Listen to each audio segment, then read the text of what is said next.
All right, what's going on, everybody? This is another episode of First and Framerates. This is Virtual Footballer, and I'm with my co-host Bills once again. What's going on, man?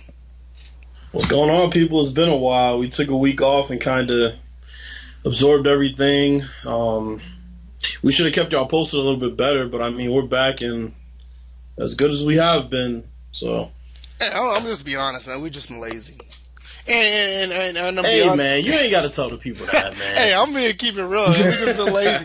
Not just lazy at doing the podcast, because I mean, you know, we're busy in that aspect, but lazy at telling people. It's just okay, whatever. But we want to continue to do this podcast on this date, starting on Saturdays, unless time permits. If anything changes, we'll probably do it earlier. But uploading it late Saturday, early Sunday is the window that we want to touch on, because throughout the week, trying to do a podcast throughout the week and upload it is fairly taxing, because we both work, got a lot of stuff to do. So and we're more likely to have more time at the end of the week, which is kind of odd, but it works out for us. So, like I said, this is another episode of First and Framerates. We got a lot of topics to cover, a lot of things we want to cover, a lot of things we was talking about, and well, we were talking about prior to this recording, a lot of things that are on our mind, and we're gonna dive right in. First, we're going to talk about the state of sim sports and microtransactions / loot crates.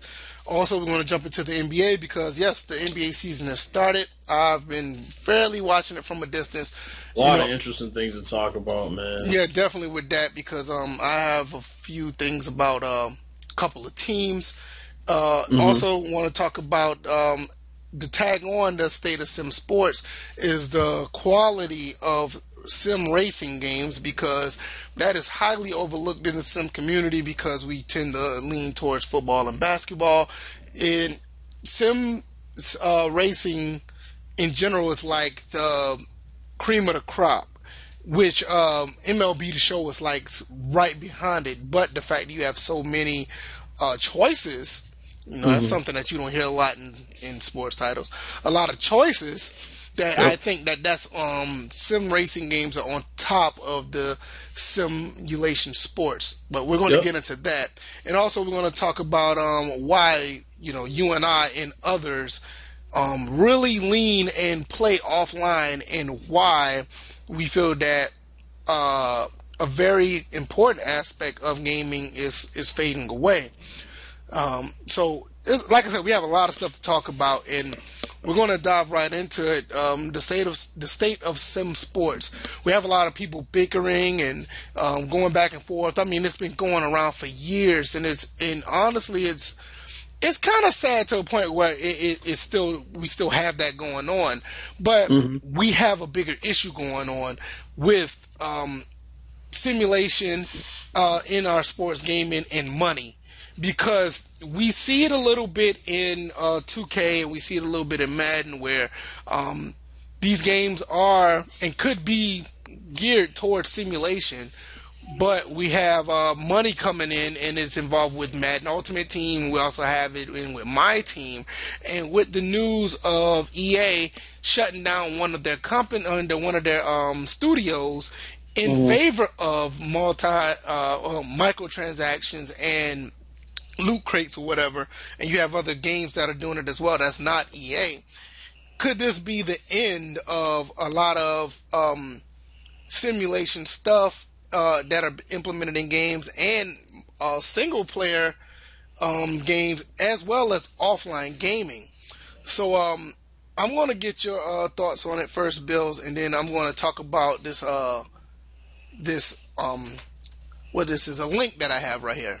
So I'm going to let you go first. Yeah, man. I mean, we've talked about this a couple of times in the past, or more than a couple of times, as far as how, you know, this community has become a bit anti-consumer as far as what we are willing to accept business practices wise. And what I mean is, you have a situation where games are coming out. Not only are they coming out broken, but they're coming out and you have to pay for the rest of the game.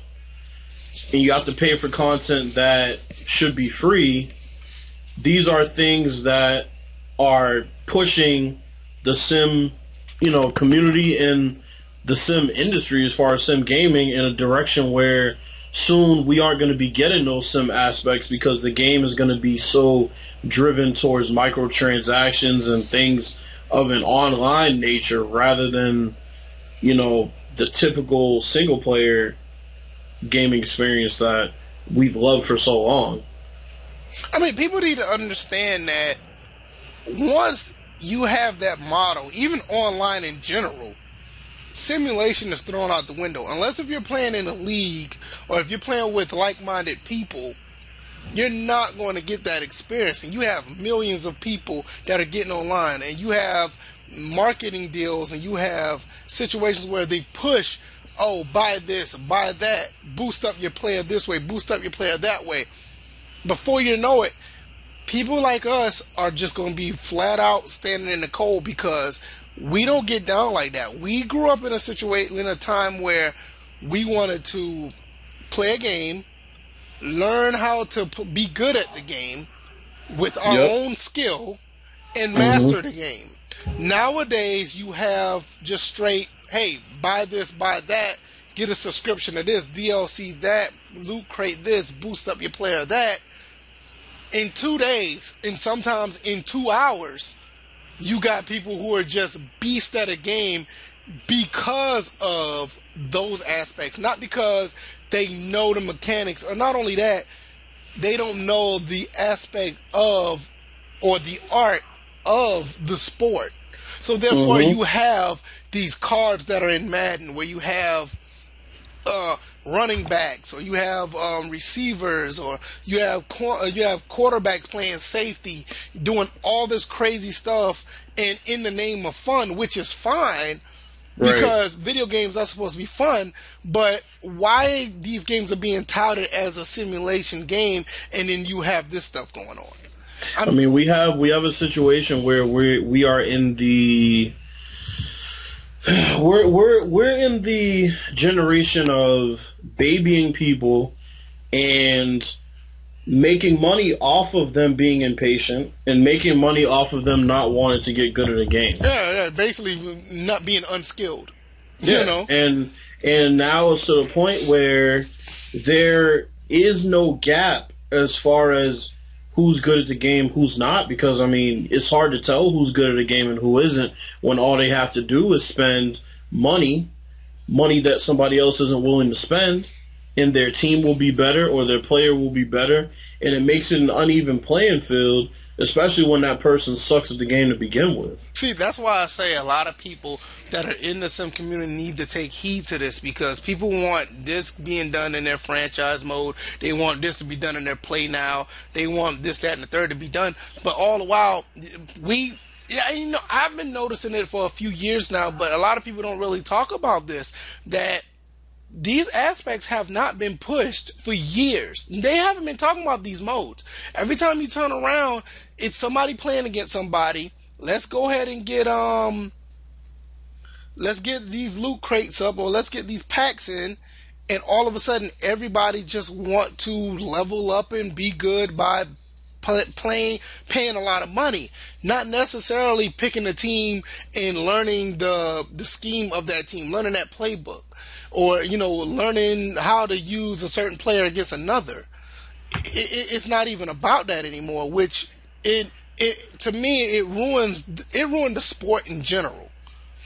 Well, and that's the thing. I think we need to stop bickering so much about competitive versus sim mode and realize that there's something bigger going on in the background that people aren't really paying attention to. I don't necessarily have a problem with bickering between modes, because I no nothing against Smitty or anything, because I like Smitty a lot. I do. I don't have a Nah, problem with yeah, him. this isn't about Smitty. No, It's it's not. just, It's just yeah. that when he went into that situation in that tournament, and that dude had a legitimate complaint about a drop pass, Smitty went on and added simulation stuff into that mode, and had a back and forth with some people on Twitter about that, claiming Well, that it should have been a drop pass. That's football, but that's their mode. If they want to catch, well, no, I'm saying if they want to catch the ball 95% of the time, that's their mode. As long as Well, they're no, not. I feel you, but that wasn't what the dude was bitching about. He was bitching about an incomplete pass being thrown. And I'm sorry, in football, incomplete passes are thrown. If you're gonna bitch about that, then you need to find another game to play. Well, I do agree with that as well. If that was Yeah, the it case, wasn't a drop pass. It was an incomplete pass that bounced at his receiver's feet, and the dude might have been open, but it's a throw that not every quarterback makes 100% of the time, and he was already losing, and he started bitching about the game, and that's the issue. And I put it on Twitter. I said these are the type of clowns that get our game nerfed. now I got a question about that because that is legitimate. I don't have a problem with that, but when you're playing, well, no, I can't even say that's competitive mode because I'm gonna have to just back off of that question because if he throws the ball the way that he did in arcade mode, the Hmm. ball can go to his chest. The ball can be an accurate pass in arcade mode, no matter if he's doing flips while he's throwing the ball. Right. I get that, but I can understand that, but it's just I don't think the modes. I think the mode differentiation is just adding on, in some cases, actually deflecting from what's really going on. Because Yeah. if the game's going to be nerfed because of that, nerf the competitive side. Right, and that's what I'm saying. So it's like it's a situation where you got competitive dudes getting sensitive because Smitty said something that was very true, which is, look, I don't care what game mode you're playing on, there are going to be inaccurate passes thrown. This is football. If you're going to take the element of unpredictability away from football, then you're not playing football. I If think you want ideal circumstances every single time you throw the ball, then you need to find another game to play because that's not how shit goes in football. Regardless of if you're playing on competitive or sim, that dude was just being a petulant child who is socially awkward and probably lives in his mother's basement why you and got felt to some now, type now why you got to why because you got to do that? because Why the man got to live these in his mother's? kids Why that man got to live in his mom's basement? That man because can live in his these dad. That man can be living in his daddy's basement. okay, maybe he's living in his daddy's basement, his aunt's basement. He's living in somebody's basement Maybe he's because not he living. doesn't know how to deal with adversity. And that's clearly, I mean, he's a prime example of people from this generation that don't know how to deal with adversity. But if you want to go back in full circle, these are the type of people that will pay microtransactions to make stuff like that work. Which, like you said, not even nerfing the game, it could just ruin the game because all of a sudden he wants to go level up on this game. Not just in Madden, but just in general, especially in 2K because it happens a lot in 2K. Oh, this ball didn't go in every time I shoot it, so I'm going to spend $40 and I'm going to have a 99 player. Now he's going to make everything.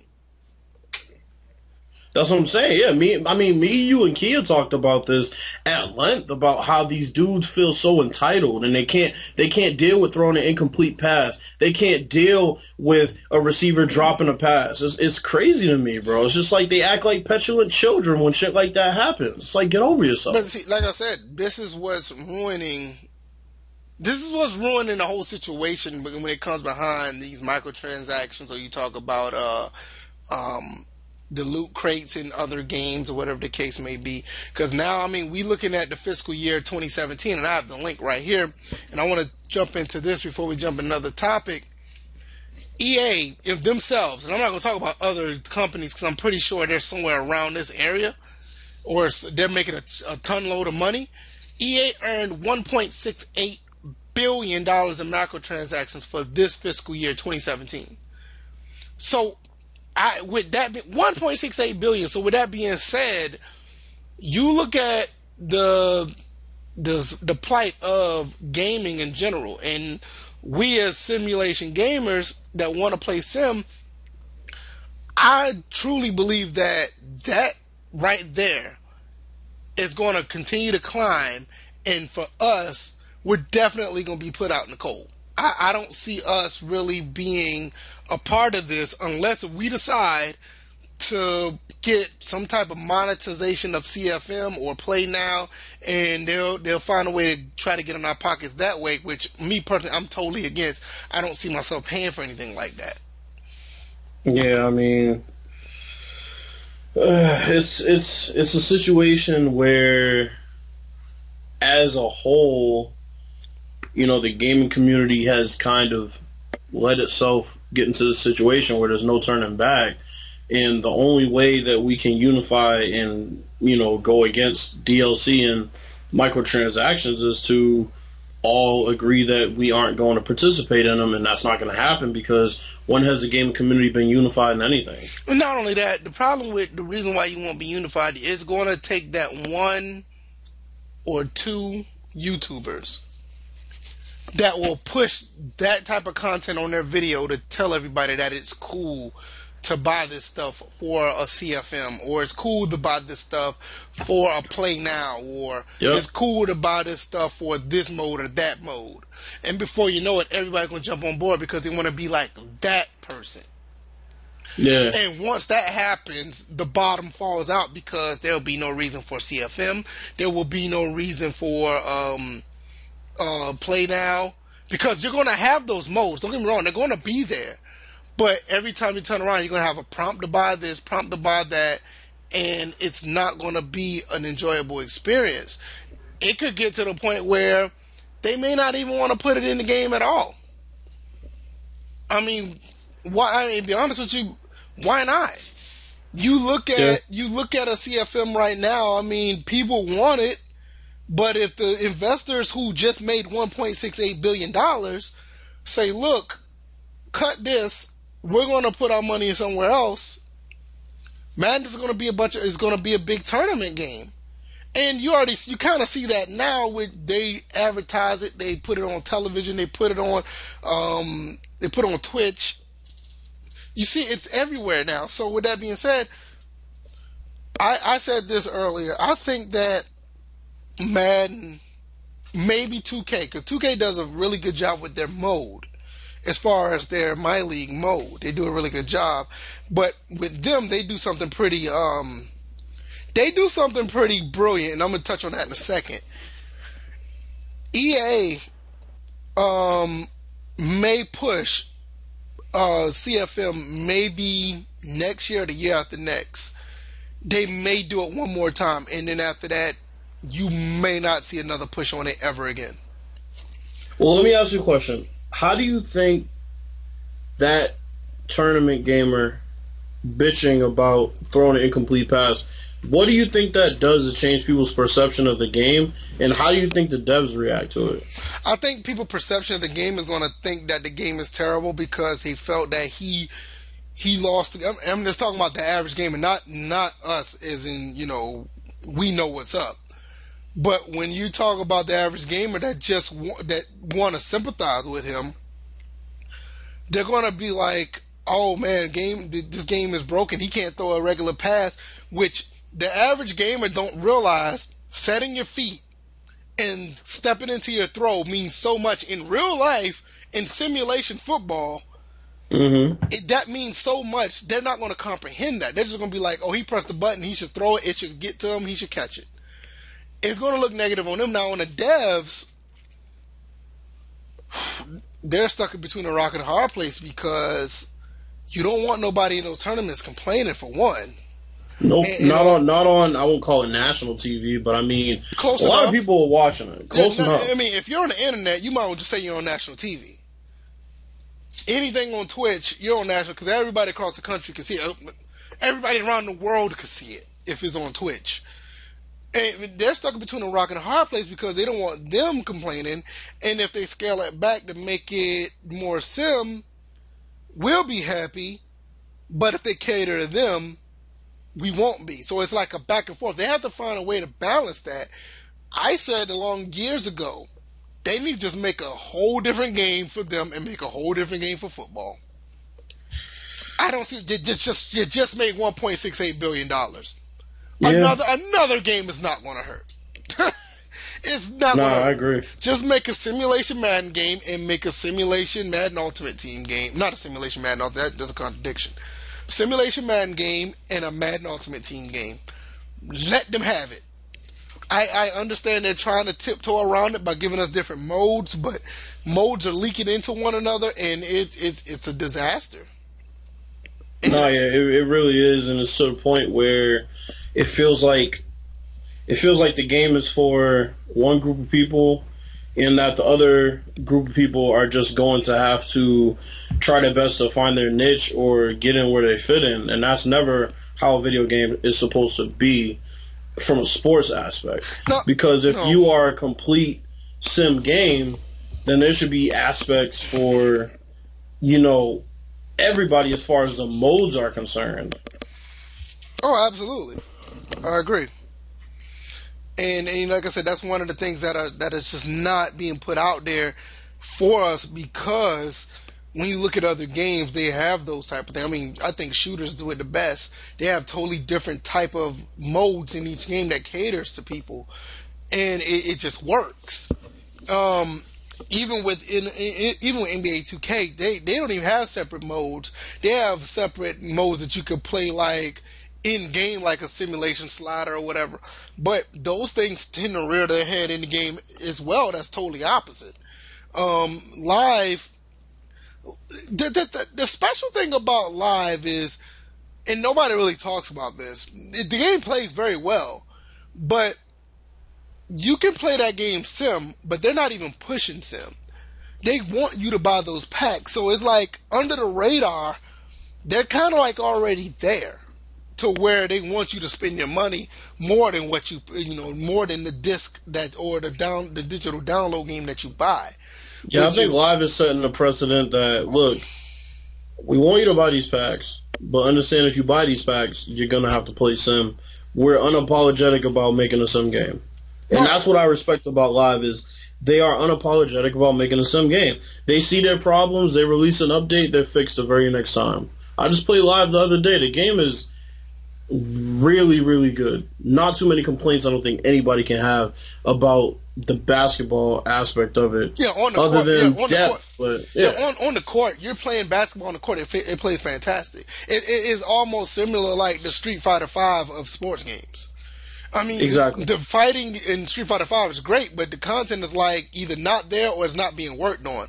And that's kind of like what Live is doing. It's like, we don't too much care about franchise mode. We're going to give you Live Run, but we're not going to build on it. We're going to give you Pro-Am, but we're not going to build on it. Hmm. Buy these packs. And it's like, we're going to buy the packs, but trust and believe you're going to have a pretty good experience on the court, which is, at the end of the day, for us, gameplay is paramount. So I'm okay with that. It's just that I'm not going to sit here and say I'm going to co-sign to it. It's just that I understand it.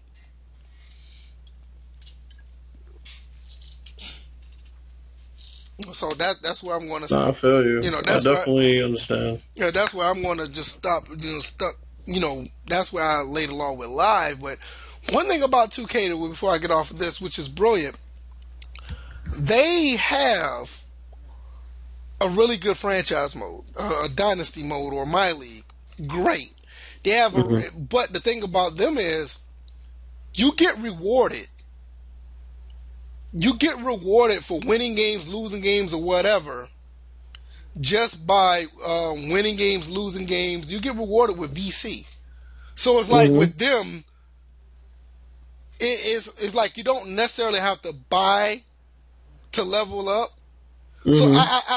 what they're doing to me, I think is brilliant, because it's like they're giving you best of both worlds. You can build your my team by not playing by not spending a dime, which a lot of people don't really want to talk about that when they talk about my team or my player.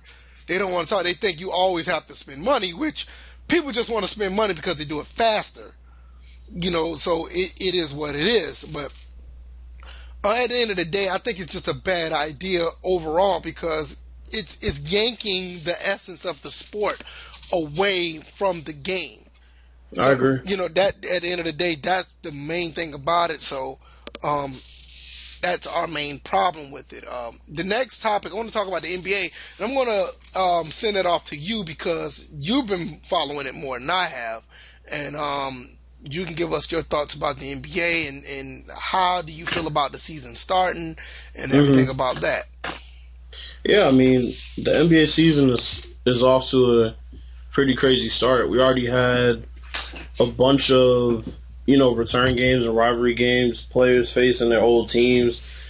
Um, it's been interesting to me that pretty much like everything that people have predicted, aside from Giannis having a breakout season, everything that people have predicted pretty much gone by the wayside. Everybody saw Golden State as this crazy dominant team. That's turned out to not be true. Everybody thought that the Brooklyn Nets would be the worst team in basketball. That's not true. Everybody thought Cleveland was going to be dominant in the East. Hasn't been true. Everybody thought the Celtics were doomed after Gordon Hayward got injured. That's not true.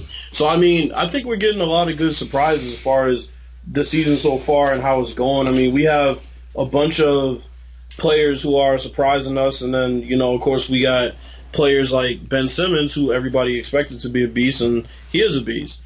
I mean, we also have a situation where the Brooklyn Nets are surprising people. They're not nearly as bad as everybody thought they were going to be. And obviously they're not going to be a playoff team, but they're definitely not a team that you're just going to like walk in there and automatically dominate. I mean, the Orlando Magic are first in the East, for Christ's sake. I'm going to put it like this. I will say this about Brooklyn. Brooklyn is 3-3 right now. They end up 42-42. They're going to make the playoffs. That's true. So I'm not. I just don't see it happening in the long run. No, I I don't see them making the playoffs. But it's just like this is an 82 game season. If they continue to be, I mean, especially with the plight of the East, if they continue to be, let's say 4, 5, hell, maybe even 10 games under 500, they could possibly make the playoffs. Yeah, that would be interesting. You know, it's like so far. For me, my take on the NBA, I think this is going to be a very, very interesting year because nobody's running away with it out the gate. Orlando's number one in the East, but I mean, it's only 5 games. Everybody's losing and winning. It's like a lot of parity going on. The Clippers are 4-0, but who are the 4 teams that they played? I mean, I'm not saying that it's not a fluke or anything. It's just a small sample size. But what we do know is, you can tell by the first 5, 6, 7 games of the season, you can tell who's going to run away with anything when you see them. The Clippers are 4-0. I don't see it. Houston possibly. They're 5-1. So it's a possibility that they could be the one. But everybody who you thought was what, it's still like up in the air. Nobody. I mean, we have a situation where Cleveland is 5-1. Not Cleveland. Houston is 5-1 without Chris Paul. Right. Exactly. So, that's why I said they could be the one that possibly could run away with it. I mean, yeah, because everybody's talking about Golden State, and I'm just trying to stress the point. I'm like, look, y'all can talk about Golden State, but I mean, if Cleveland plays up to their potential last year, Golden State might not win that series. Golden State played better because their players showed up when they needed to. Cleveland's players simply did not show up. But if they played up to expectations, Golden State wouldn't be this big bad wolf sitting on top of the hill waiting for everybody to chase them. As far as I'm concerned, Golden State has a couple of teams that give them problems every year, and they seem to avoid because they only have to deal with the Eastern Conference in one series at the end of the day. I mean, you have a situation where Washington has matched up with them for the past 4 years really well. And even though Golden State, you know, made that lead evaporate in the second half the other night, it was a situation where even then, Washington still matches up pretty well. Houston, I called them winning opening night. And everybody can say, oh, it's a championship hangover and celebration and blah, blah, blah, blah, blah. I don't think you can just cast that away as what that is. I think there's something deeper going on in the NBA where it's a situation where I think teams are like, okay, well, you know, there can't just be one super team in the league now. Like, we have to all follow this trend because that's the only way we can create parity in the league. There's a lot of things going on in the NBA I think a lot of people are not even really talking about from what I see. Yeah. I think that the fact that you did have a couple of teams that were just basically dominant. You had the Cleveland, you had Golden State, and to a degree you had San Antonio until Kawhi got hurt. You had these 3 teams that was basically runaways. What the league did, and this is just smart on various GMs. A lot of GMs did a lot of addition by subtraction. A lot of teams did addition by adding players.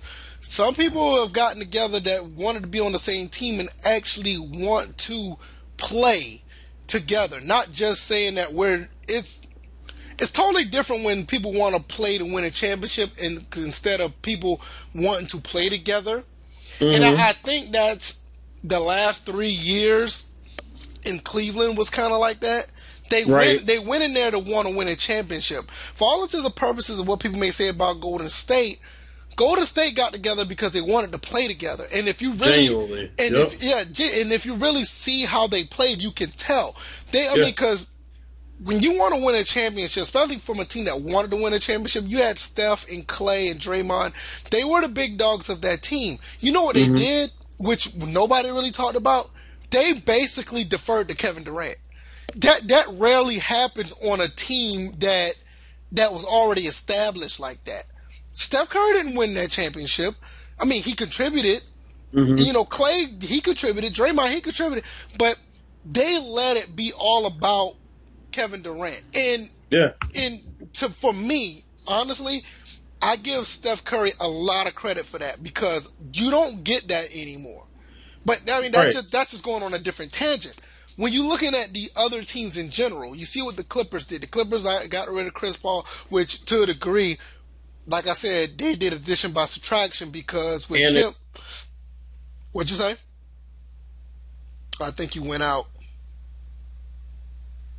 no, I was gonna say I think they improved. I think they improved with the subtraction of Chris Paul. I think they got better because you can tell that in that locker room there was clearly something going on that was bigger than basketball, and maybe on the basketball end it was, a situation where I don't even say too many cooks in the kitchen, but Chris Paul had everything centered around him to the point where once those dudes don't show up in crunch time, people almost forget that they never have any responsibility throughout the season for them to be ready to, have to carry their own weight.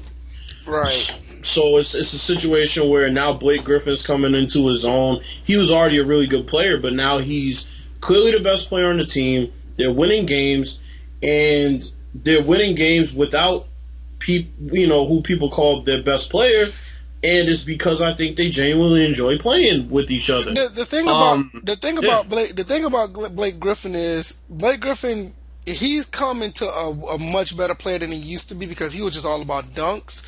Yep. But he turned into a player that seems like the offense has to run through him, and it makes him better.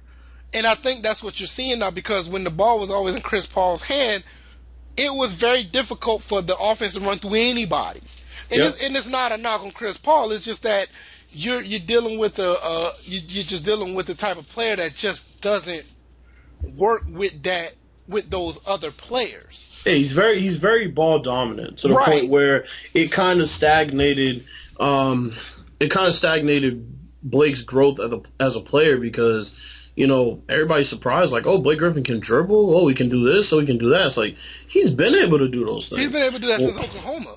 Right, but when you have a point guard who everything's centered around him, every play involves the ball being in his hands. The only time he plays off ball is when it's a post play called for him. It's not a knock against him. It's just a situation where that guy does not fit this team, and he's stagnating the growth of the other players on the team for them to be successful.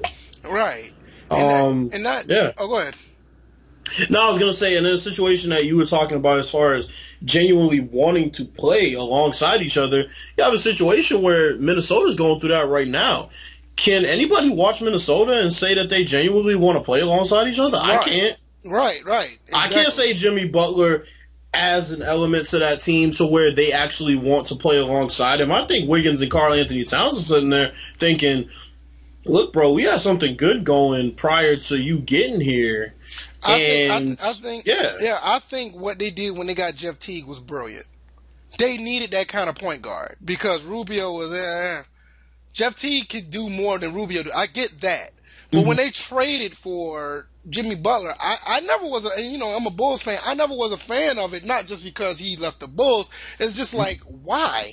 Exactly. You didn't need him. What element does that add that Zach LaVine, hurt or not, couldn't like? Zach LaVine was satisfied with playing his role as a third option on that team. But the thing about Jimmy that is, Butler.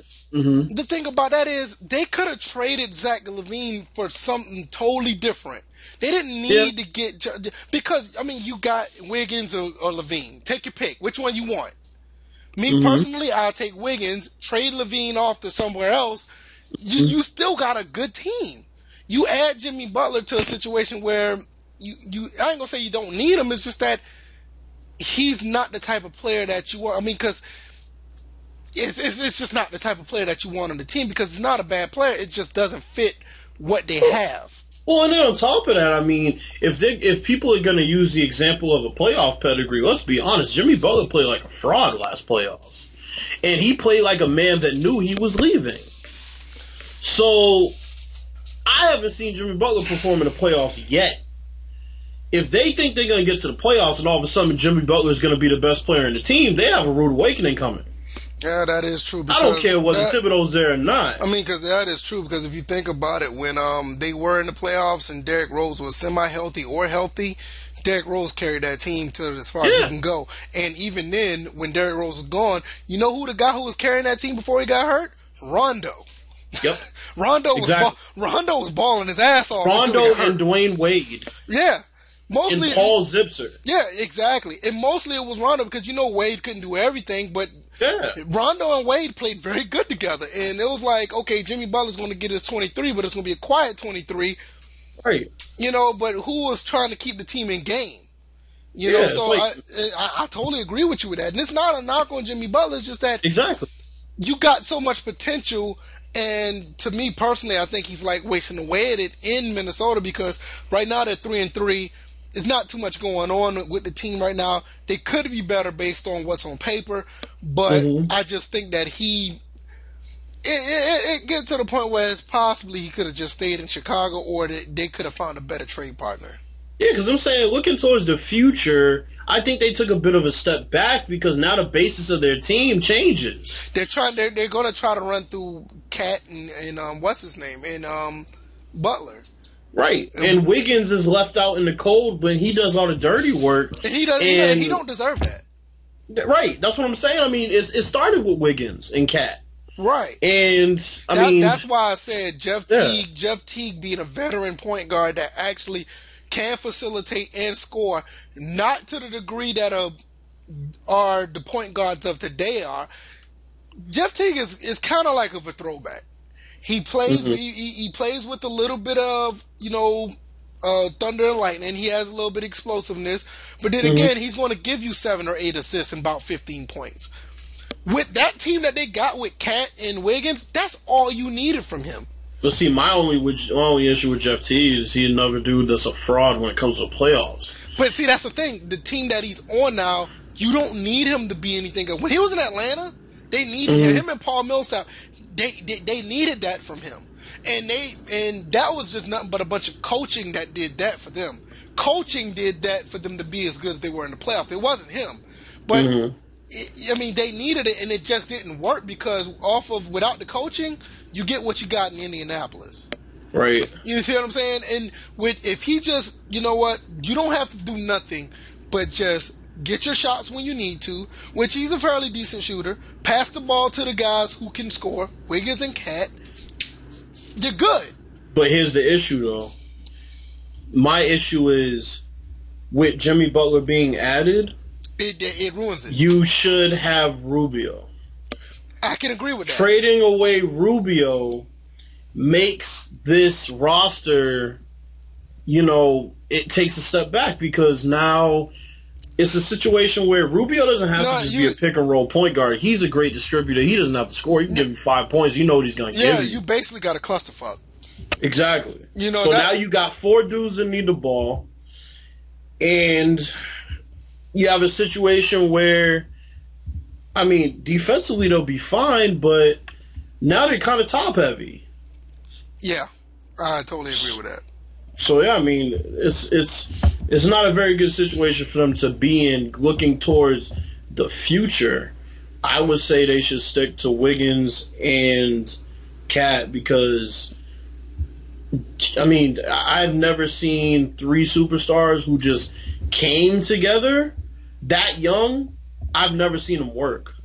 No, and I've never seen. I mean, you got to the point now. You even have veterans that are coming together that so far is not working. You look at Oklahoma right now. Yeah, I mean, they're getting the kinks figured out, but that's another situation where you got to figure out who the man is in the last 2 minutes. Obviously, people will say, "Oh, it's Russell Westbrook," but I mean, Well, I mean, the problem with that, from what I see, it looks like Paul George is checked out already.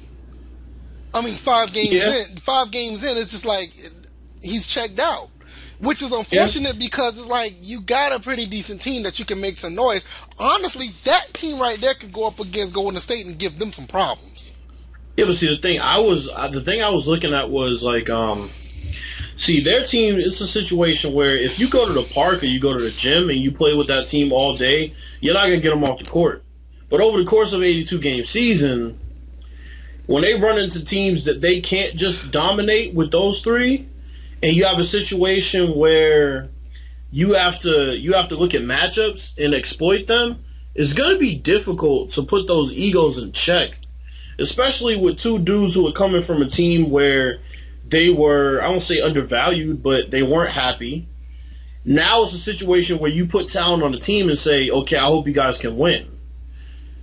That's basically what we're talking about earlier. Like, you got a team together that just want to play to win a championship compared to players that actually want to play together. And I can't even see a situation where, honestly, these dudes want, like, I would say Carmelo and Westbrook may, but do we honestly think PG wants to be there? Like, do we think he wants to be there long term? No, we with knew those two. No, we knew from the get go that there was a high possibility he's going to the Lakers next year. Exactly. That was already established. Now with this going on with those other two, when Melo shows up, it's like I said, it just seems like he's just checked out already. It's like, all right, let's get this season over with. I'm going to play with Alonzo. Yeah, because the thing is, everybody talks about buddy ball, but what it comes down to is these players that are planning on going to another team following this year with this, quote unquote super team, they just want to play and look good and win games. If they don't win a championship, this isn't their final destination as it is. Right. So, I mean, people talk about buddy ball, but I don't think buddy ball is a problem in the NBA.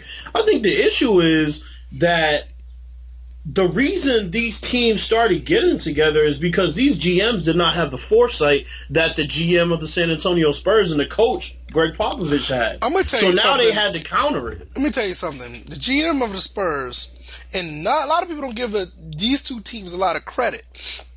The GM in Boston, the GM in Miami, those three are like, they're doing it the right way. I mean, they're doing it. I mean, they're getting teams together the right way. They're trying to figure out who want to play with who, and they're trying to win games the right way. San Antonio's been doing it for almost 20 years now. Miami's been doing it on and off for the past 15 years now. Boston's been doing it for like forever. But like Danny Ainge has been doing he's done a fantastic job, and to a degree, you could kind of say he's a little bit cynical, because you can make the case that he kind of swindled Cleveland to an extent. I mean, I've had my issues with Danny Ainge as far, like, I don't think this offseason makes up for a lot of the other stupid shit he's done in the past. I will say that as far as figuring out who wants to play together, he does do pretty well, but he drafts awful. He's an awful guy as far as looking at prospects and talent. I totally agree with that. Yeah, as far as that's concerned, it's disgusting. And he was one trade with his friends away from being fired. So, I mean, if Kevin McHale doesn't say, fuck it, I don't want to be here anymore, let me trade KG and take your whole bum-ass team, if he's not trading with his friends, that might not happen. And people love to give him credit for that, and that's fine. And the Brooklyn Nets trade was, it was a good trade. It was a really good trade. And that was robbery, yo. It was highway robbery. So I mean, he's had a couple of situations where he's made some good moves to elevate his team, but we got to remember the other dumb shit that Danny Ainge has done in the past that set this team back 5-6 years. I like the Spurs GM's never done that. I don't think he's never set the team back. We talk about the Spurs. I mean, really? Right? Exactly. I mean, and when every time you think, oh God, they got rid of such and such, and why is this person playing, and why would you give the reins to Kawhi Leonard? Why would they trade for him? And you had George Hill, and You look at Kawhi Leonard now, it's like, what the hell? We didn't see that. Right. Goddamn, Indiana gotta be pitching a fit right now. Yep. But I do like the Jason Tatum pick. I do like that pick a lot. Mm-hmm. I think he's going to be pretty special. I don't think he's going to be all that, but I think he's going to be okay. Yeah, I think Celtics fans got to calm down with some of their predictions for Jason Tatum, talking about he's going to be better than Paul Pierce. They need to kind of, yeah. I mean, look, Jason Tatum got a lot of talent, but we're talking about a once in a generation player as far as this franchise is concerned, and Paul Pierce. Oh my God, who said that? I mean, there's a couple of dumbasses on a Facebook group that I'm in. That we talk sports, and they're Boston fans. You need to get out of the group. I mean, it clearly hasn't affected me because I disagree with them. But, God, reading that'll make you go blind. Nah, come on, Paul Pierce. Really? Oh God. Well, anyway, they picked up Kyrie Irving, Gordon Hayward. The injury is awful. They still got Marcus Smart. I mean, they looking pretty good. I think next year they could seriously be a problem. Depends on who goes where. I think it's going to be interesting to see Marcus Smart and what happens because I don't think he's going to make it through the season. He's going to demand $64 million next year, and I honestly don't see Danny Ainge giving him that. But the problem is somebody else will, and I don't think he's worth it. No, yeah. I mean, I don't think he's worth that, and I would hate to see the Celtics give him that money. It's a situation where he's in a position of playing for a contract. Oh, he got leverage. Yeah, he has the leverage because somebody's going to give him that. Like you said, it's a situation of Kyrie Irving having to play next to him, and they don't work together because I've seen Marcus Smart wave off Kyrie a couple times, and I'm like, who the fuck do you think you are? You're Marcus Smart. You stand in the corner. You stand in the corner and wait for the ball to come to you. You don't fucking wave Kyrie Irving off. Yeah, see, Marcus Smart still have that complex that he did back in college when he did. He did have the ball in his hand all the time. He still tries to play like that at times. Yeah, he has the Ricky Davis complex. Right. So it's like, I refuse to let somebody else be looked at as better than me. I'm gonna come out here and prove that I can ball too. It's like, so that's about, man. When you come to the league, your role may change. Yeah, it happens. Right. I mean, even it could sometimes could be for the worse, sometimes it could be for the better. But at the end of the day, you have to be good at what you do to the point where you're trying to win championships. Yo, and the Celtics drafted his ass too high too. Yeah, I agree.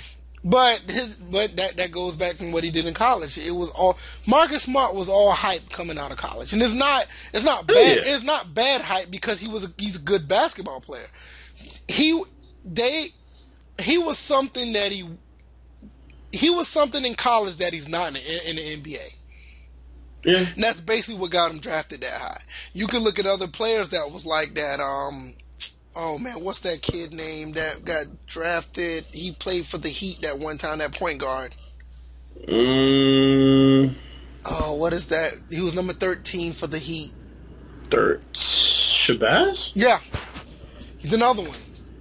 Really good basketball player, but he didn't translate to the NBA well enough to be the guy he was in college. Not saying that he could survive it. He couldn't survive in the NBA. It's just that, okay, you're in the NBA now. We see what you can do against pros. We're going to scale you back a bit. And that's what happened with Marcus Smart. I know Shabazz personally. He went to school up here. Right. I mean, damn good basketball player. It's just that he's good. It's just in the NBA, it's kind of a different playing field. Right. Like, it is not a bad thing. You know what I'm saying? It's not a bad thing. Like, him and Kemba Walker could dominate. Like, if they get on fire and people aren't really game planning for them to be that guy, once they get to the tournament, I mean, both of them caught fire in separate years. But once you get to the NBA, it's a situation where you're not better than a lot of those players. And it's not even about being better than, it's just that you may be on a team where you don't need to do this, or you may be on a team where you can't do this. Well, It's yeah, just, and part of that is because you're not better than a lot of those players to where you transcend role and you are the guy. Like, you're just not. Like, you can go from college to the pros and have a serious wake up call. Like, Sebastian Telfair went from high school to the pros and had a serious wake up call. see, somebody who really, and injury played a part in this, but somebody who really did well with that was Sean Livingston. He did that very well because Yeah. he came into the pros. He was supposed to be this, that, and the third. He realized he wasn't what he was. He got humbled a little bit, then got hurt. But when he came back, it was like, I know my role. This is what I'm going to do. And he plays his role very, very well. And to the point where he could be absolutely deadly if was given the slight bit of opportunity. Because let it be known, he can drop 30 on you if he had the opportunity because he's just that talented. He just doesn't have he's not in the role to do so. So it's just like, okay, we got Steph, we got Clay, we got Durant, we got this, that, and third. This is what you're going to do. And he accepts it. And that's why I think that the Golden State Warriors GM is the best GM in the league right now because he can see that these players are willing to accept their role for what it is, and they are willing to buy into something that is bigger than themselves. I still can't. Yeah. I still can't get over what Steph did just to let Durant just take over the finals. That you'll probably never see that again from a superstar. If you want to call Steph a superstar, but you would never other see than Wade. Yeah, you see that in Wade. The second go around, not the first championship. Yeah. No, not the first. But Shaq did it the first. Not that go round. I'm talking about the first time when him and LeBron got together. Yeah. The first time when they lost to Dallas, not that one, but the second year. They were stepping on. They were tripping over each other. Yeah, the second year, you saw it then. Dwayne Wade said, "Okay, I'm going to do this, let you do that," and that's when they got over the hump. But to me, a lot of people, they want to, say what they want to say about Golden State, which is fine. Everybody's entitled to say what they say, but the underlying factor that is, you can make a case where it wasn't because of the quote-unquote super team is why they won. But see, that's the thing that makes them a super team. I hate when people throw the phrase out of super team because they overuse it a lot. They look at the players on the team and automatically call it a super team. What makes Golden State a super team is the fact that those guys all buy into what they are doing. And that's why the 87 Lakers were a super team and the Celtics in that generation were a super team. Because they had the best team, but they were so unselfish. That's what makes a super team, not the roster. I can agree with that. And like you said, we talked about earlier, not Golden State, but OKC could be easily defined as a super team. And you see what's going on over there. Yeah. They're just a team with a lot of talent that will never come to fruition because there's a lot of individual agendas going on. Even if Carmelo has finally bought into being the second best player on the team, it's a situation where even if that discussion hasn't come up of who the best player on the team is, eventually it has to be established. Yeah, it doesn't have to be talked about, but it has to be established. It could progress a little bit if Paul George wasn't the odd man out. Yeah. But I watched half of a game, and that alone just told me everything I needed to know. Like, this is going to be a long season for Paul George. He's not going to, he's not going to have fun this year. And I could argue he's been the most efficient out of the three of them and the most effective in his role. Right. Because obviously Westbrook's getting his stats, but you look at Paul George's stats, he's been very efficient and very effective in his role and what he's supposed to bring to the team. Yeah, I totally agree with that. So, with that being said, the NBA in general, so far, so good. A little bit, some surprises, not much going on, but some surprises. A lot of things that we thought was going to happen didn't happen. You saw OKC do what they do. You saw Minnesota do what they do. And all of a sudden, I think we need to thank Golden State for this. Oh, yeah, absolutely. But at the same time, You see the people in the Clippers organization. They're winning games. You see, the Orlando Magics of all people, they're winning games, and you see Houston, even though they didn't do that big of a move, compared to the other teams, they're winning games. So and you see Philadelphia proving that tanking does work out sometimes if you do it for 10 years. So I'm not gonna get on that.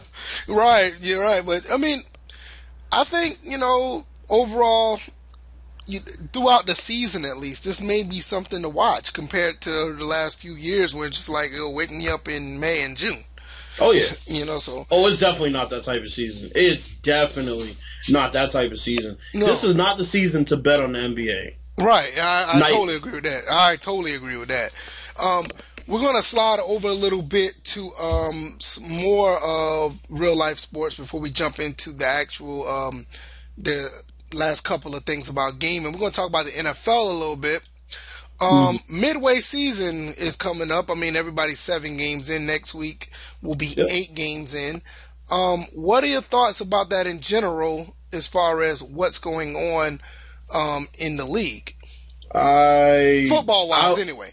I would say this is one of the most competitive years of football I've seen across the board as far as the league is concerned. Because, the season started out kind of slow. There wasn't really a high quality of football being played. But as the season has gone on, I mean, can we name that many bad teams in the NFL? Well, San Francisco's one. San Francisco and Cleveland. And the Giants. And I don't think they're necessarily bad because of the personnel. Right. I think they're just bad because of they're just not playing well. So past them, is there anybody else we could really name? I can't honestly say. I can't honestly look at any other team besides those 3 and say, that's a bad football team. No, seriously, because you even look at some of the 2-4, 2-5 teams, they got the talent, and they're actually playing good football. They're just not winning. Mm-hmm. Like Indianapolis, Brissett is down there playing pretty good. He's playing good at quarterback. They're just not winning games. You look at Cincinnati, another talented team with Joe Mixon and company. They're actually playing pretty decent. They're just not winning games. That doesn't make them a bad team. We got a situation with the AFC West where 3 of those teams might make the playoffs. And, that would be crazy to see. Right. That's what I'm saying. So it's like overall, even, you got Philadelphia at 6-1, and you know how Eagles fans are. They're on cloud 9 right now. And rightfully so, because they've been down for so long, they're finally getting some headway. But the way the season is going on, two losses could mess you up. From here on and don't let Ezekiel Elliott be cleared to play for the rest of the season, because the Cowboys, I won't say they're looking great, but they're looking steady. But it's not even just that division. You just look at the NFC up and down. The Rams, their defense are looking good, and their quarterback is playing some football. Yes, sir. Jared Goff, we all thought that dude was going to be just terrible. He's playing good. Well, except me. I told you I knew Jeff Fisher was the issue the whole time. Well, me and you. I was one of the few people. You and me. I thought Jeff Fisher was the problem as well. But it's just that on top of that, I just thought that the boy head wasn't in it. But now, he's there. Tampa Bay at 2-4, still a talented team, and they can get on a roll. Yeah, any of these teams can get on a roll, Bills. Any of them. Any of them outside of the 3 that we mentioned: the Giants, San Francisco, and Cleveland. They're not getting on a roll. They're still 9, 10 for some teams. It's 10 games left. Once we see the playoffs start to take shape, you're not going to see a lot of games that you would call an upset. I'll just say that. Basically, just come back around week 11 and see what things look like or week 12 or week 13 and see what the landscape looks like then. Because right now, it's only, week 6, week 7, week 8? You wait 4 more games down the road, and then you may have a situation that all these teams could be flip-flopped easily. And you'll see, and that's why I say the word upset, I wouldn't use it come playoff time, because all of these teams look like they could be dangerous come playoff time on the road or at home. I would never pick the home team in the NFC East right now. I mean, as always, I I mean, wouldn't pick the home team in the AFC West either. you look at the NFC in general. There are just some teams you just It's can't a pick at. dogfight. You can't pick at all. I mean, you look at my team, Atlanta. They're on a 3-game losing streak, but they're on a 3-game losing streak because of bad play calling. It ain't because of the team is just bad. Let that team get aggressive like they were last year. You don't want to touch them because the defense is not the problem. You just have an offense that just can't stay on the field because of bad play calling. You look at another team like Chicago. Let that team get a running game like they had in week 1 with those 2 running backs. And you know what I'm saying? You look at Dallas, like I said, once again, running game. You look at Tampa Bay. Their Achilles heel is the passing game. Let them start passing the ball like they can. You know, New Orleans. I mean, we got a situation where the damn New York Jets are winning games, and I was like, man, y'all motherfuckers just need to tank. No, and they out here winning football games. Like, we trying to make the playoffs out here. Yeah, I'm telling the Jets, the thing about the Jets, and I give them a lot of credit, because after what happened for the past 2 years, that looked like a team that just wasn't going to be doing anything. And that's another thing, like I said, they're playing hard. They're 3-4 right now, and that's not just only 2 games out of the East. I'm not saying they're going to win the AFC East because New England is New England, but they can easily get a wild card spot if they continue to play the way they're playing, because the other teams are just up and down as well. So there's no guarantee. You know, so it's like, from what I see a lot of good football from everybody. Even if my Falcons aren't playing, up to par as far as offensively, they just need better play calling, because what they did with that fucking end around on 4th and goal, I don't get it. Bruh, when I saw them do that I couldn't believe it. Me and my boy was sitting there. I went to the game with a Falcons fan, and I'm sitting there like, bro, like, like what the? I was like, dude, like, what are they about to run? Because I'm looking at it take shape, and all of a sudden, I figured they'd motion him around and then maybe throw the ball to him, after the fact. But to hand the ball off to him, that's what are you thinking? That is what's killing them. And you have a couple of dumb penalties. I get that, but you're going to have dumb penalties in every game from every team. That's going to happen. You're going to have 1 or 2. It's going to happen. But the play calling with Atlanta is just fucking terrible right now, and that's what's killing them. You even have Detroit, another team. They're 3-3. They have a really good offense. If they just start clicking, that team can easily pull off 6-7 wins. Any of these teams in the NFC right now can easily pull off 6 or 7 wins and just be on top of the world. Same thing with Philadelphia.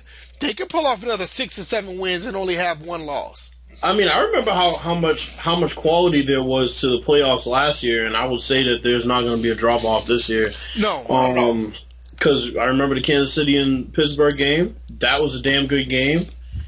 The Packers and the Cowboys game was a classic. Yeah, I think we're looking at some more games like that come playoff time, because right now all these teams look like they could easily play spoiler in the playoffs on the road. Yeah, I can agree. And like I said, you have some teams that are just pick up your personnel or pick up your play calling. One of the two can easily, like with Pittsburgh, they're 5-2 right now. But don't let that fool anybody.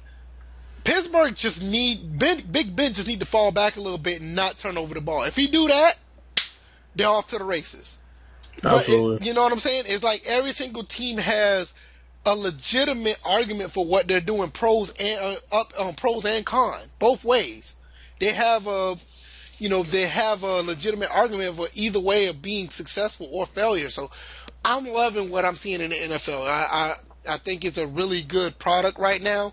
And for what all it's worth, I just hope it can continue to be on that path of discussion overall compared to what's really going on. And I'm going to segue that into what you told me about earlier, because you did go to the game in Foxborough, and you did see the controversy of the protest and what was going on.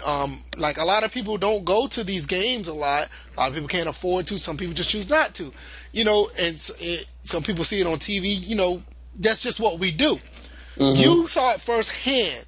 So give us your experience about what you saw and how do you feel about it?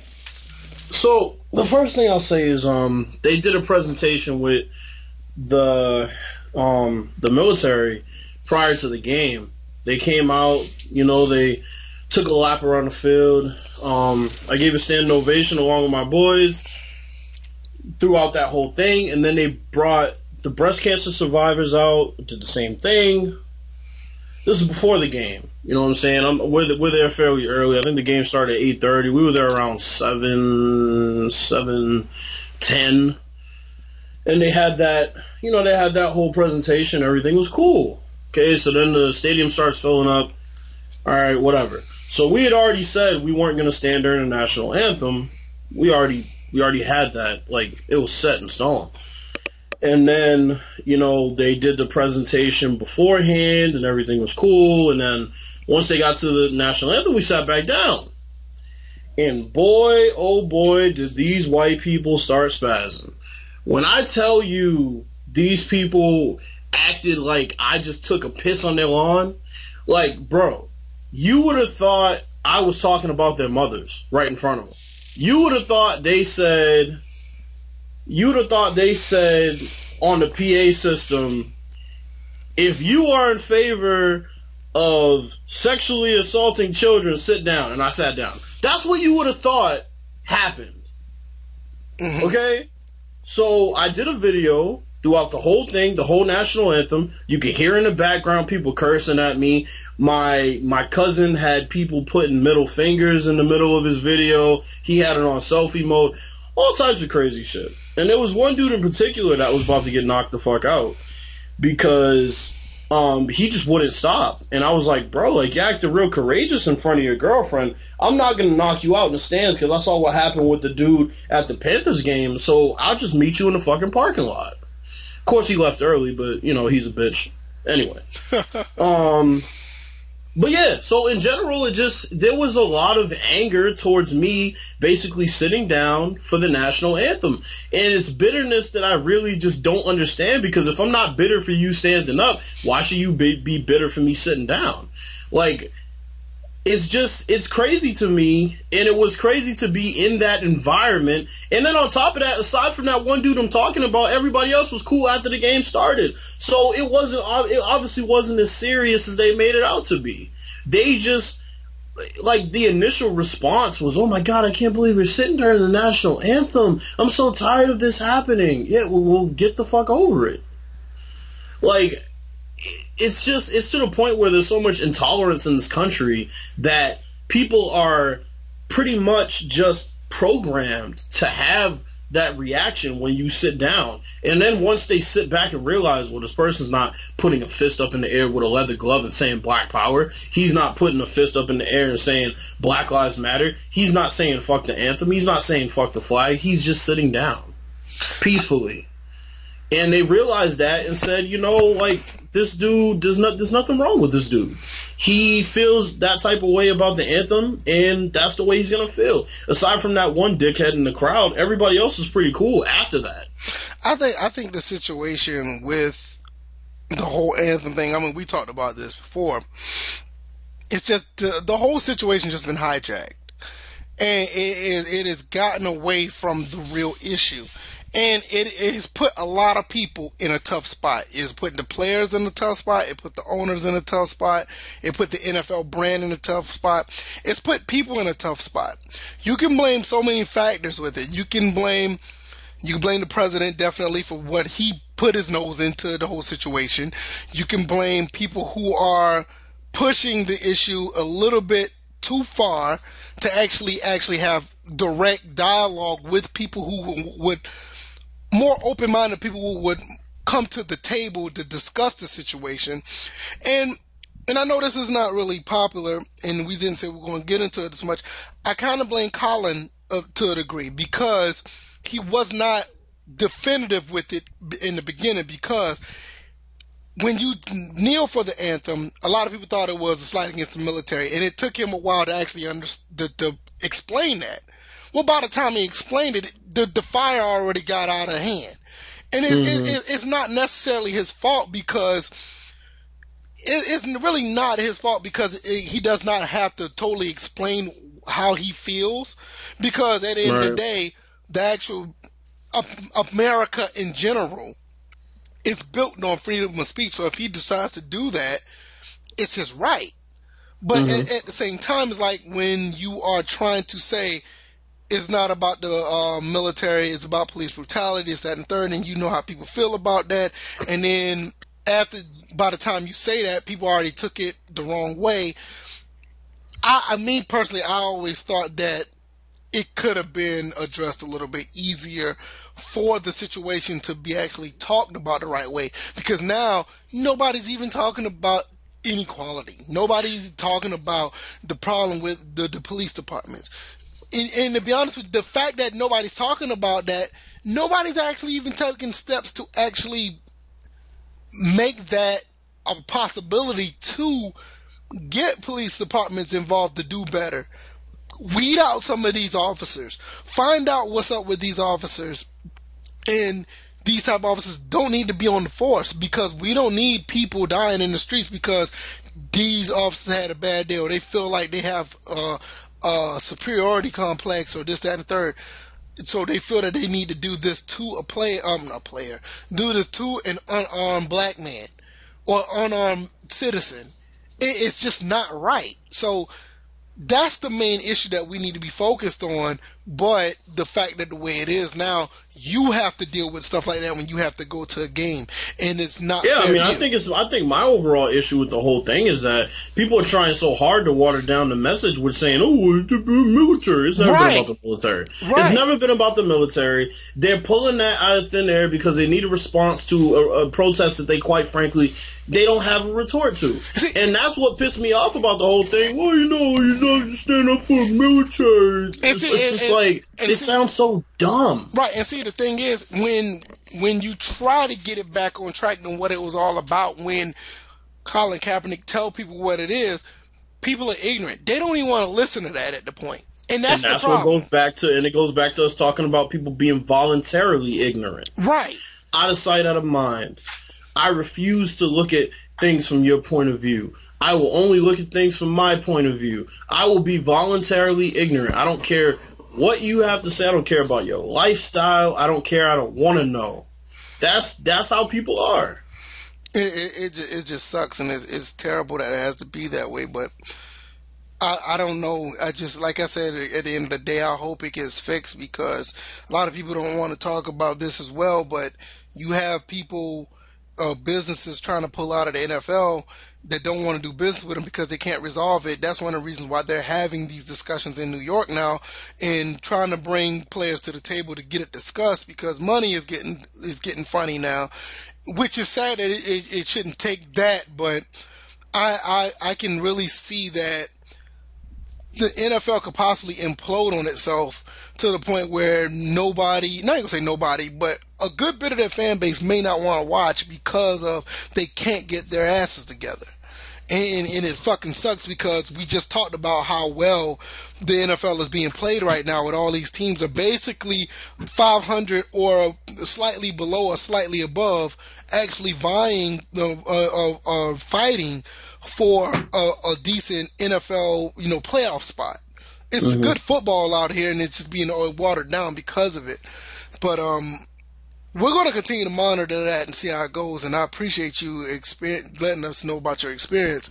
And if anybody else had that experience, or have been to a game, or just having that experience with people in general, based on how you feel about, um, this issue, please put it down in the comment section, because this type of stuff needs to be talked about and really need to be resolved, because I don't want to have to deal with just only college football because the money is funny in the NFL and the players don't want to give their effort because of the owners feel this way, and you got owners now saying out of line stuff. But that's a different story. But we're gonna jump on this.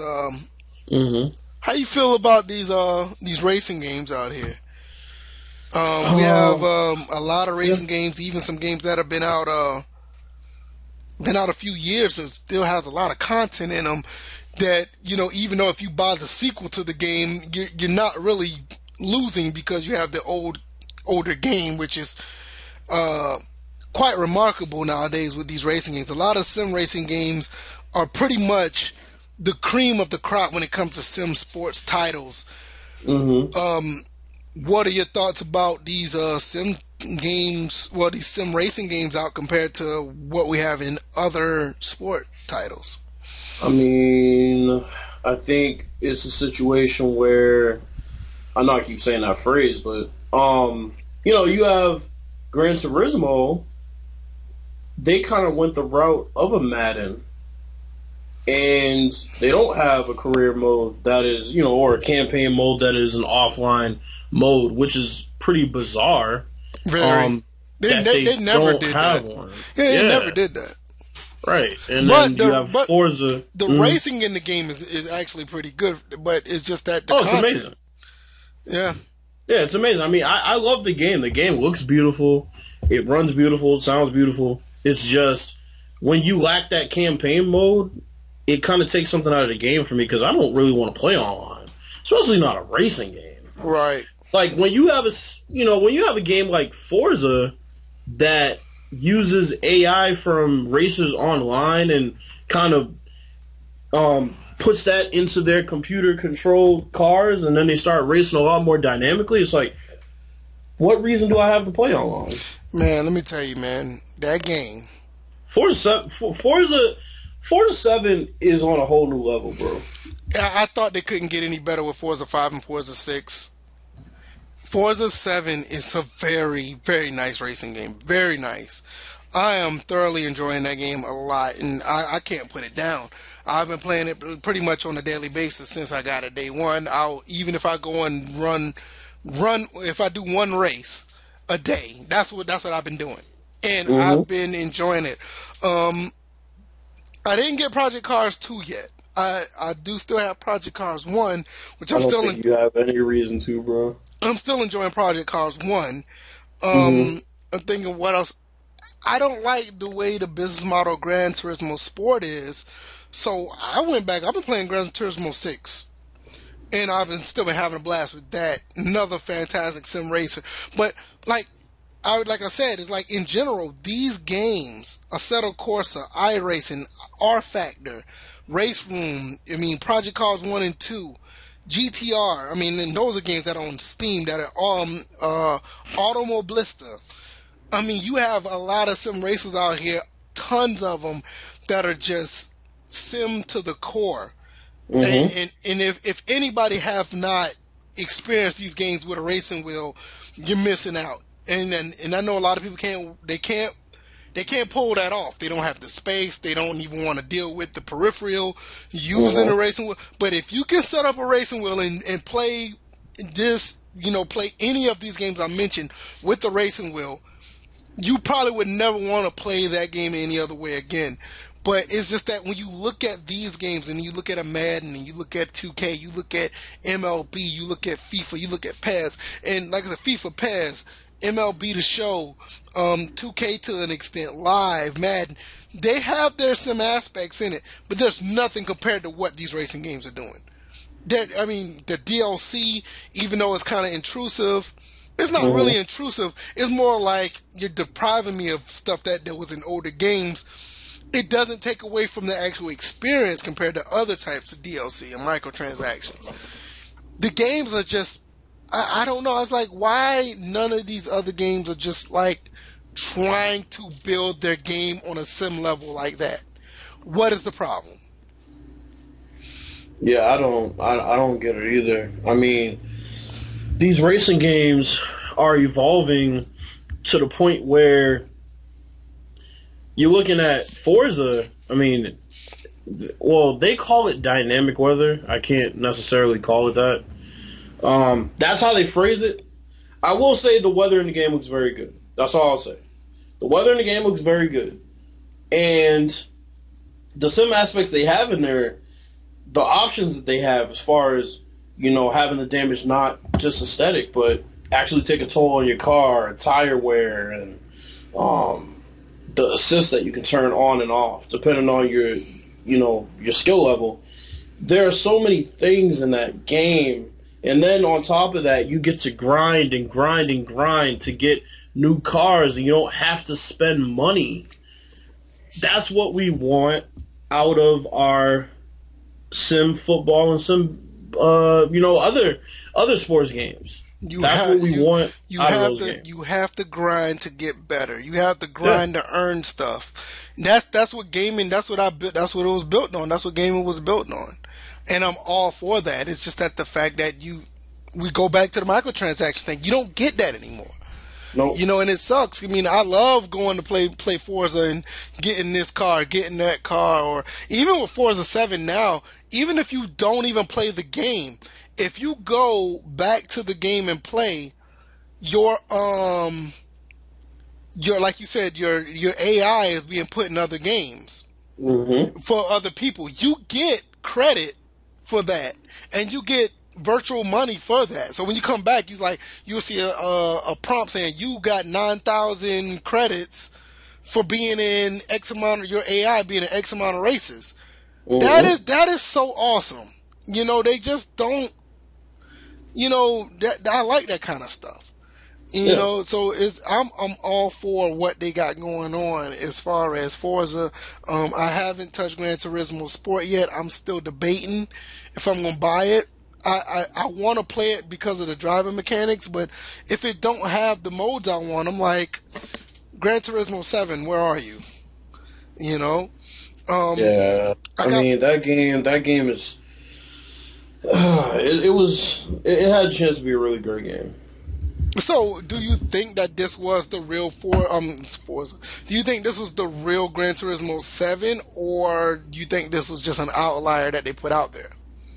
I think this was the real Gran Turismo 7. I think they figured people aren't really leaning towards a single player experience, and they tried to go full online, and I think it backfired. I'm I gonna mean, go. I'm you gonna go. saw Need for Speed try that. I'm gonna go opposite. I'm gonna think that this was an outlier to get online gaming because little did we know in the UK, Gran Turismo is very huge. Gran Turismo outsells Forza almost like 7-1 over there. Like seriously, and Hmm. that game is built for online gaming. Also, is built for you to get a virtual license in Gran Turismo Right. Sport. So with Gran Turismo Sport, I think it more caters to them. And we also know that with Gran Turismo 5, 4, even Gran Turismo 6, you've seen where they would have a whole bunch of cars that you can play with out the gate. This game, Gran Turismo Sport, has like 130 to 170 cars. Gran Turismo 6 had almost 1,200 cars. So I think that I'm going to say that this is an outlier, and I think when Gran Turismo 7 comes out, I think that's the game that we're going to get that's like Gran Turismo 6, where I'm just going to make a prediction. They may have about 15 to 1,600 cars in that game. Just because I hope so, but I just feel like Forza's a runaway train right now, oh, man. I agree. I totally agree with you right now because Gran Turismo 6, even though that was on PS3, that competed very well with Forza 5, and Forza 5 was on Xbox One. I totally agree with that. Now you've had Forza they done put in two more games since then. Forza Hmm. 6, Forza 7. And as good as Gran Turismo Sport is, they're going to have to show me and see if they can compete with Forza 7 because right now, Forza 7, Project Cars 2, I haven't played it, so I'm going to keep that out. But Forza 7 right now is where it's at. And Assetto Corsa, which is it's probably the best feeling sim racer out there. I Hmm. mean, when you play that game, and I know you probably never played it, No, I when you haven't. play that game and you turn, the weight of the car shifts with the camera, and so you feel it with the shift of the weight of the car actually moving. I mean, you have that in Gran Turismo. I know you had it in Gran Turismo 6, and Hmm. you have it to a degree in Gran Turismo 7, but they have the camera aspect where the whole car would lean Well, you have to play it to see it for yourself. But I think they have the best driving the way the game feels. But as far as the overall package, right now, Forza 7 is where it's at. Project Cars 2 may be there. I haven't touched it. I can't say for sure. But right, Project Cars 2 has the best, or I'll say, the most realistic racing that I've ever played. Uh, it's a bit too difficult for me at the moment, and I don't have enough time to dig into it to the point where I can get better and enjoy the game. I think Forza is a little bit more pick up and play for me, and also the options that Forza has as far as tracks are a little bit better for me because I kind of like their selection of tracks a little bit better. But Project Cars is a pretty good game. The only issue is the rain looks fucking awful in that game. Like, the weather in that game looks, like, awful. It's not good at all. right. And That's the one thing, the one place they fell short. and another game that I can't stay away from, which is to me is really good. Drive Club still holds up very well to this day. Mm-hmm. The AI is a little suspect at times because they would, Understatement. yeah, because the AI would drive as if you're not there. Oh, So hell they yeah. will run into you, even if you're on the drive, even if you're on the path if you're in their path, they're not even going to try to go around you. They'll run into you. And that's the main thing with Drive Club. But as far as visuals, they got a pro patch. It runs very well. It drives very well. And it looks really, really good. It's still one of the best looking games on the PlayStation 4 right now. But it's just that I think with them, I think they could have done a little bit better with more of a sim stuff as far as tuning the cars. Because it's Mm-hmm. just that you have the car and you go. But I think overall, I think Forza has been doing this for years. They've been doing a really good job of pick up and play and giving you a real good sim experience. Yeah. Not many other games do that. Like Project Cars, even the first one, is like it's pick up and play, but the sim aspect is very, very heavy. Mm-hmm. It's very heavy on sim. Assetto Corsa is not pick up and play, but the driving is really good. It's like the opposite, you know. Mm-hmm. iRacing is strictly online. I'm not even gonna talk about that. Race Room, very pick up and play, not very sim, is Mm-hmm. compared to other ones. R Factor, not very pick up and play, but real sim. Automobile, excuse me. Automobilista is another one. It's kind of got like the balance of Forza, but Mm-hmm. it just doesn't feel as good. So I think Forza right now is still top notch right now, and Gran Turismo easily could have taken over that if they didn't come out with the model that they did. Easily could have taken over if they did a legit Forza 7. It could have been almost like splitting hairs. Yeah, they dropped the ball on that. They dropped the ball on that. That game I needs was disappointed. Yeah, that game needs to go down to probably about maybe 24.99, 29.99, and I'll probably pick it up. Yeah, because, like, I mean, like, what they give us for the campaign mode as far as the missions and stuff is cool, but it's just not But when you hear campaign, you're thinking, right. Like, an actual campaign, like, you grind to win, tournaments, and you grind to win and unlock cars, and that's just not how the game is set up. It's just not how it is. It's a lot of online based. That's where your campaign comes, and just not my cup of tea. yeah, I can totally agree with that. And it's just gonna leave that there too. I mean, I think at the end of the day, us comparing all these games, I still think the sim racing is still cream of the crop.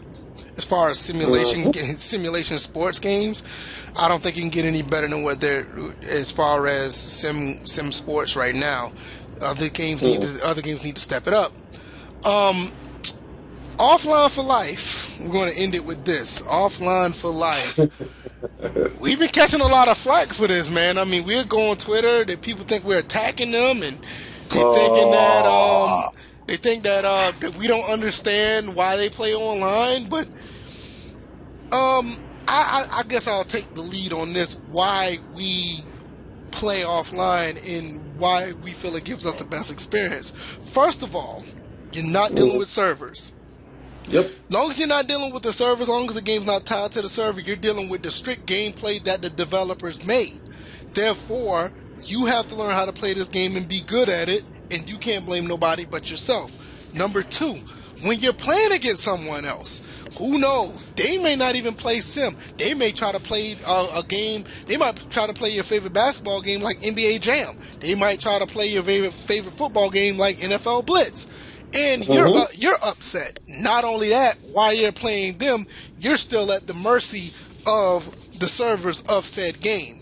Not only that, you're still at the mercy of the server of the game that you're playing. You don't know how well that server is. And finally, you're still at the mercy of your internet service provider. It's so many aspects. It's so many aspects of those games that makes these games do haywire shit. That's why I can't play online, because we talked about this about a month ago. All those crazy clips that have been going on about Madden 18, every single one of them was basically an online game. Now, you do have some that are out there that are offline, because you do have people who make videos that do play offline, and they make their breakdowns based on the flaws. Not saying that it's all peaches and cream offline, but 99, I'll take that back. I'll say 89 to 90% of the stuff that you see, these crazy clips, is online stuff that's just going to run amok. I want your thoughts. I mean, I agree with everything you said. I agree with everything you said. I mean, that's the one thing that you can point to online as far as playing a person online is the fact that these games just don't run like they're built for online. You see a lot of glitches and things of that nature online that happen when you have to have everything performing at the top level in order for two people from totally different regions to play the same game online. You know, a lot of crazy shit happens. And, I mean, playing offline, you just get the game in the purest form. You don't have to conform to anybody's sliders or rules. You can play the game as you want to play it, for as long as you want to play it, as far as quarter length and things of that nature. I mean, like I said, we play online shooters, but that's really the only thing we play online. But that's a totally different situation, totally different animal. And those games are built for online. Yes, in mind. Right. So I think I don't know why we're catching flack for not playing online. I don't get what that whole thing is about. We don't knock people for playing online. Hey, if that's what you do, that's what you do. All we say is, you know, you are opening yourself up for those type of problems if you do play online. We're not telling you what to do. Yeah, it's not only that. What irks me is the fact that people play online and then complain about what's going on in the game. You're subjecting yourself to that abuse when you do that. That's what I don't get. It's just like, oh man, I'm playing online. Why is this happening? You got your answer in your own question. You know, it's just that I mean, if you know what you're signing up for, it is what it is. You know, it's like me. I'm going to say, oh, I'm going to McDonald's. Shit, why the hell did I got some? Why is only burgers on the damn menu? What the hell you went to McDonald's? Right.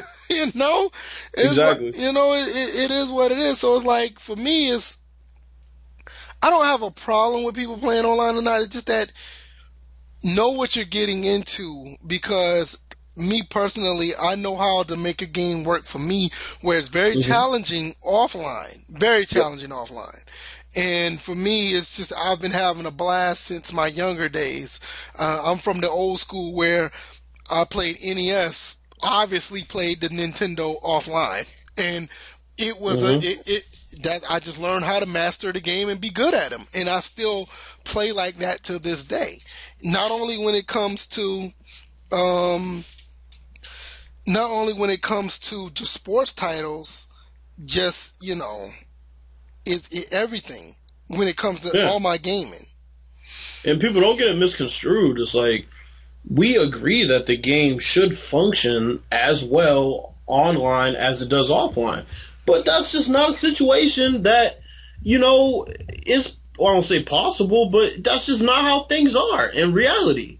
And if you know that, that's like if you say, well, shit, every time I try to stream this pay-per-view, it fucking bugs out and I never get to see the main event. But you keep streaming pay-per-views.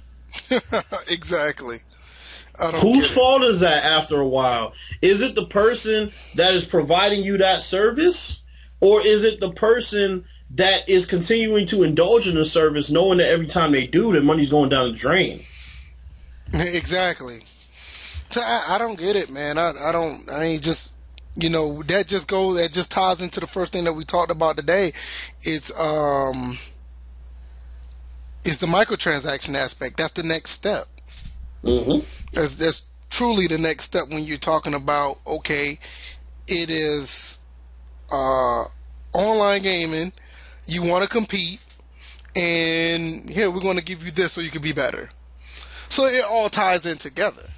Mm-hmm. Yeah. So I mean, that's just all I wanted to say about it. I can't go no further with that. Yeah. I know we're going to end this on this. We have a guy in college football right now playing lights out, and he's pretty much becoming one of, if not our favorite college football player right now. Oh yeah. Saquon Barkley, man. What are your thoughts about that? Man, I can't remember the last time I saw a player that was this dynamic, yet you could tell he was this NFL ready. Like when we watch Reggie Bush, and I'm sure you felt the same way, you could look and say, well, shit, like that dude is better than everybody else in college football. But when you start thinking about how Saquon Barkley translates to the NFL, the way he runs between the tackles, the way he pass blocks, runs routes, can catch out of the backfield, all of these things, physical at the point of attack, like that dude is NFL ready. And he is really transforming this program that was just pretty much down in the dumps a couple years ago. He had them, they lost today, but second in the nation. And it was basically on his shoulders. I mean, they have a good team, altogether, but he was by far the best team in college, the best player on their team, the best player in college football this year. And if I'm a GM in the NFL, which obviously I'm not, but if I was and I didn't have David Johnson, Le'Veon Bell, or somebody of that nature, I'm taking that kid if he's on the board. Yeah, absolutely. That's assuming that he's coming out this year. No, I'm thinking like if he does, I mean, what team you think will suit him right about now? I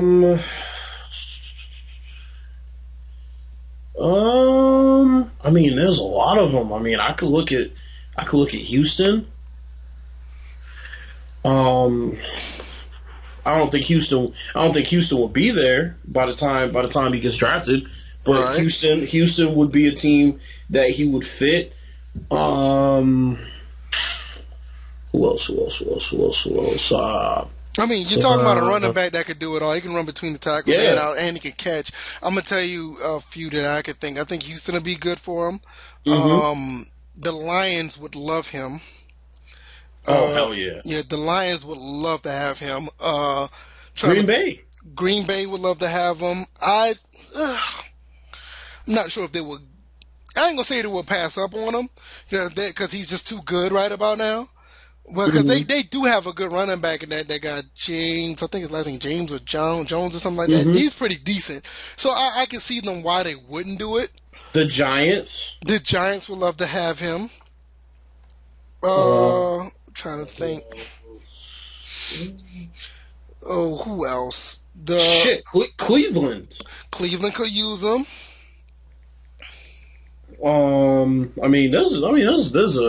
There's a whole bunch of teams. There's a whole bunch of teams. I mean, just imagine if you had a two-headed monster with Kareem Hunt and him on Kansas City. Yeah, exactly. Speaking of that, I'm trying to think. Not Kansas City. How about Denver. No? Denver could use him really well. They really could use him. Yeah. I would say Arizona, but man, they got quarterbacks issues. They got quarterback issues, but I mean, of course, when David Johnson comes back, he's going to be the guy too. So that's another situation. Indianapolis.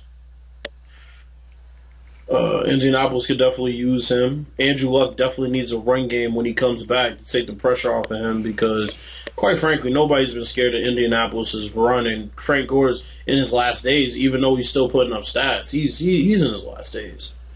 Yeah. Indianapolis could use him. Yeah, if they had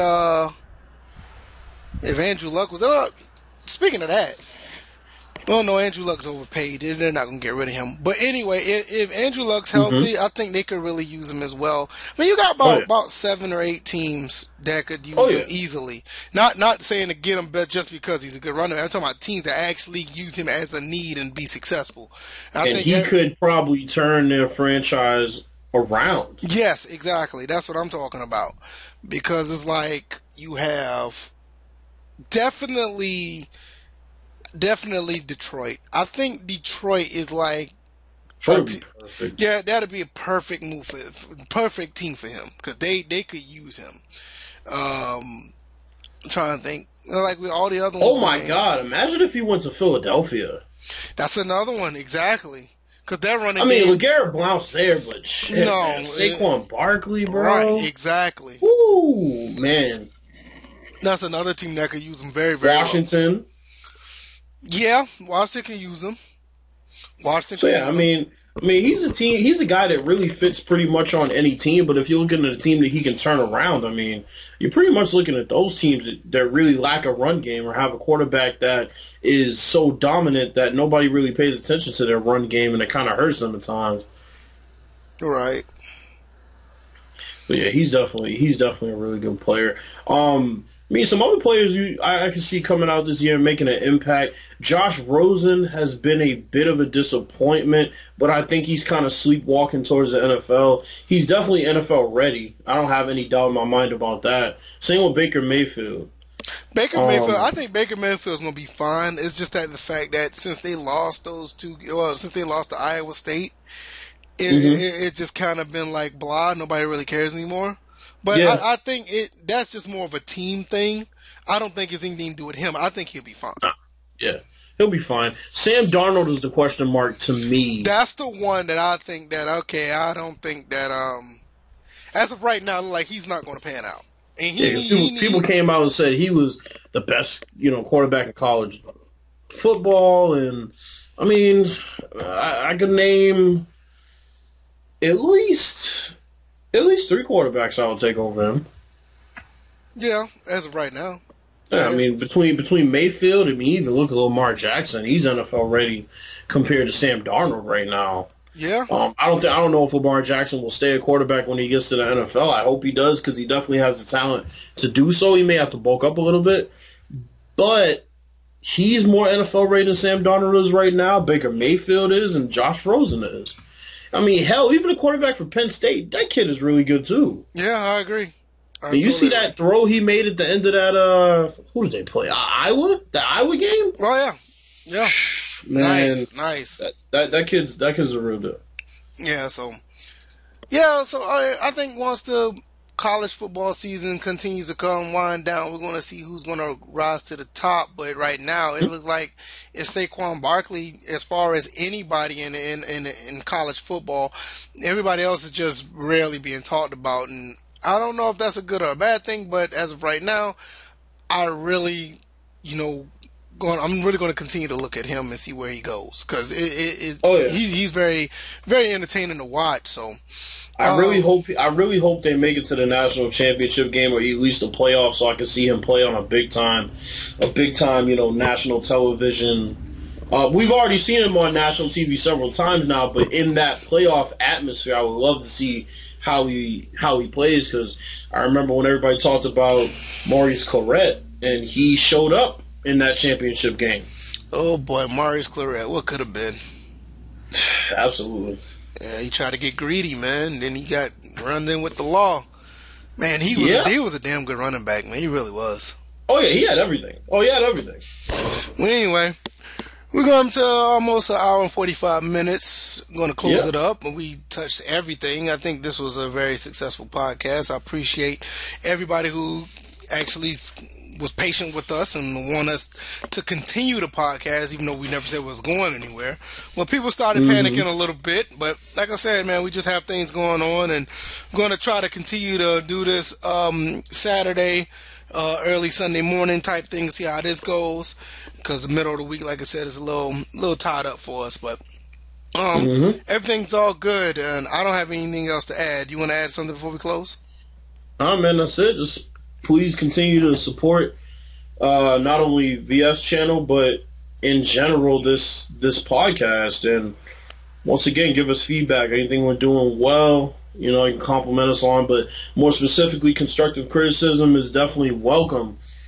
We'll continue to push out the topics that y'all want to hear. Any requests we'll take on Twitter or in the comment section, and yeah, pretty much we'll see y'all next time. Absolutely, man. Appreciate all the love, support, and even the people who try to criticize us. And that's what we're here for. And I hope you guys enjoyed. Catch us next time. Peace. Peace.